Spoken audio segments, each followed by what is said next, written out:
Think about the last person you kissed. Probably felt romantic, maybe awkward, maybe exciting, but your brain may have been doing something very different. Without realizing it, you could have been running one of the oldest biological tests in human history. A test for health, a test for compatibility, a test for trust. Long before dating apps, wedding rings, or relationship advice from strangers on the internet, your ancestors had to answer one life-changing question. Can I build a future with this person? Some scientists believe kissing may have helped humans solve that problem, which raises a strange question. If kissing is so deeply human, how far back does it actually go? For most of human history, this wasn't a cute mystery. It was a survival question. Today, a bad date might cost you an evening. 50,000 years ago, choosing the wrong partner could affect your chances of surviving winter, raising children, or staying connected to the people keeping you alive. That changes the story completely. Most people imagine ancient humans as dirty cave dwellers stumbling through life on instinct. The reality is far more interesting. Your ancestors were navigating relationships in environments where trust was one of the most valuable resources on Earth.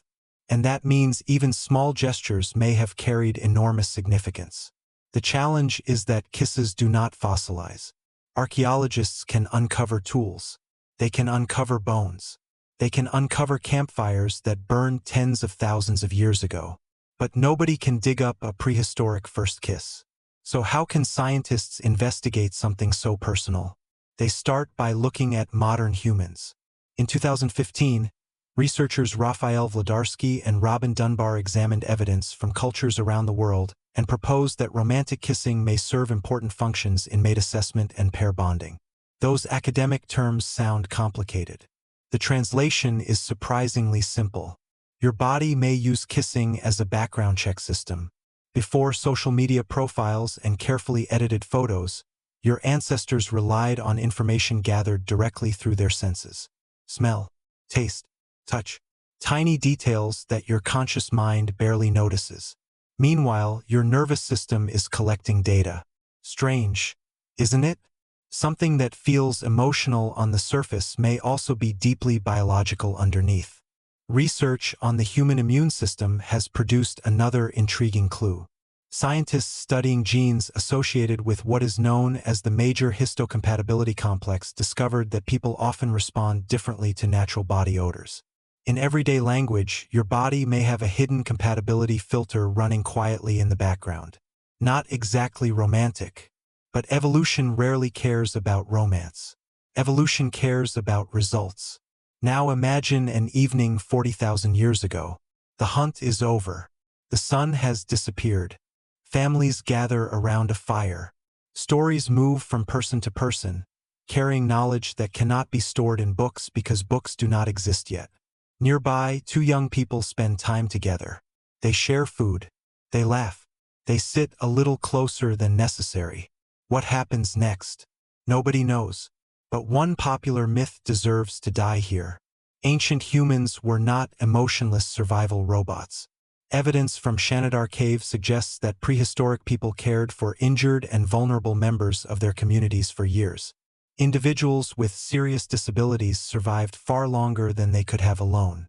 That means somebody helped them. Somebody brought food. Somebody protected them. Somebody stayed. Anthropologists such as Richard Lee later found similar patterns among hunter-gatherer societies, where cooperation and social bonds often mattered just as much as strength or hunting ability. Human beings did not conquer the planet because they were the strongest animals. Human beings succeeded because they formed connections. And once you start viewing ancient life through that lens, the mystery of kissing becomes much bigger than a simple question about romance. It becomes a question about why humans crave closeness at all. And the answer may reveal something surprisingly emotional about your own relationships today. That question becomes even more fascinating when you realize something important. Human relationships were never just about reproduction. If they were, there would be no reason for humans to invest so much time, energy, and emotion into one another. Yet your ancestors did exactly that. Unlike many animals, human children require years of care before they can survive independently. that created a unique evolutionary challenge. How do you keep two people cooperating long enough to raise a child in an unpredictable and often dangerous world?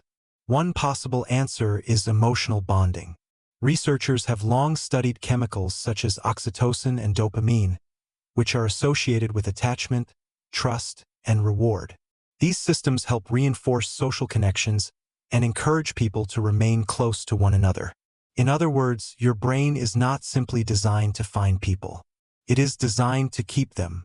That may sound obvious today, but imagine life 30,000 years ago.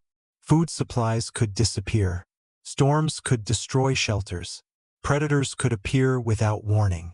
In a world filled with uncertainty, a reliable relationship was not a luxury. It was a survival tool. Perhaps that is why ancient humans seem to have invested so heavily in social bonds. Not because they were weak, because they were smart. The popular image of prehistoric life often focuses on hunting. But hunting was only part of the story. The real superpower of your species was connection. Sharing knowledge, sharing resources, sharing responsibility, and sharing affection. This leads to an unexpected twist. Many people assume modern humans are more emotionally sophisticated than their ancestors. The evidence suggests otherwise. Your ancestors experienced love, jealousy, heartbreak, attachment, loss, probably in ways that felt remarkably familiar. The difference is that their environment matched those emotions far better than yours does today. Think about it. Your brain evolved in small communities where relationships developed slowly. Today, your attention is pulled in thousands of directions. You can compare yourself to strangers across the planet before breakfast. You can scroll through endless faces in minutes. You can receive messages from dozens of people while feeling disconnected from all of them. Your ancient operating system is running inside a world it was never designed for. That is why modern dating can sometimes feel exhausting. That is why rejection can feel surprisingly painful. That is why loneliness can exist even in crowded cities. These are not signs that something is wrong with you. They are signs that your brain was built for a very different environment. The same brain that once helped your ancestors build lifelong alliances around campfires is now trying to navigate notifications, algorithms, and endless choices. No wonder it occasionally feels overwhelmed. And this brings you back to the original question. Did ancient humans kiss? The honest answer is that nobody knows exactly how widespread kissing was among prehistoric humans. Some groups almost certainly practiced forms of intimate contact that looked very different from modern kissing. Others may have engaged in behaviors that would feel instantly recognizable today. The archaeological evidence remains frustratingly incomplete. But perhaps that is not the most important discovery. Because the deeper story was never really about kissing. It was about connection. It was about the strange and powerful ways humans learn to trust one another. It was about the biological systems that encourage people to stay close, cooperate, and build relationships strong enough to survive uncertainty. Whether your ancestors kissed beneath the stars or expressed affection in entirely different ways, they were solving the same problem you are solving today. How do you find someone you can trust? How do you build a meaningful connection? How do you create a future with another human being? Those questions have followed your species for tens of thousands of years, and they are still following you now. So the next time you think about your last kiss, remember this. It may have felt like a simple moment, but hidden beneath that moment could be millions of years of evolutionary history, quietly doing exactly what it was designed to do. If you enjoyed exploring the strange side of human evolution, subscribe to the channel and join us for the next journey into the lives of your ancient ancestors. Because some of the biggest mysteries about humanity are not buried in the ground. They are still living inside you.